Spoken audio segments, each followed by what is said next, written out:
Football বিশ্বকে আবারও চমকে দিল মরক্কো।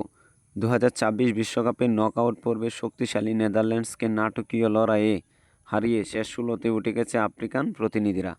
নির্ধারিত সময় অতিরিক্ত সময় শেষে ম্যাচ ১-১ সমতায় থাকলে টাইব্রেকারে ৩-২ ব্যবধানে জয় তুলে নেয় মরক্কো।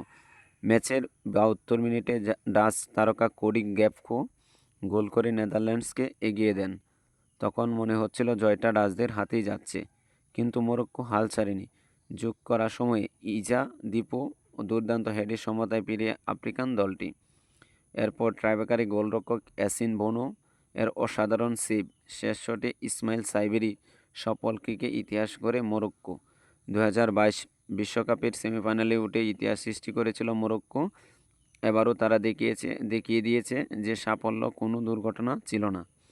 শক্তিশালী দলগুলোর বিপক্ষে দারুণ আত্মবিশ্বাস, সুসংগঠিত রক্ষণভাগ, দুর্দান্ত লড়াই মানসিকতা নিয়ে তারা আবারও বিশ্বকাপের অন্যতম আলোচিত দল। এখন ফুটবল প্রেমীদের মনে একটাই প্রশ্ন, তাহলে কি আবারও বিশ্বকাপ মরক্কোর? উত্তরটা সময় দিবে। তবে নেদারল্যান্ডসকে বিদায় করবে মরক্কো, যে বিশ্বকাপে জয়ের স্বপ্ন আবার বড় করে তুলছে, তা নিয়ে কোনো সন্দেহ নেই। আফ্রিকান সিংহরা আবারও বিশ্বমঞ্চ গর্জন করছে।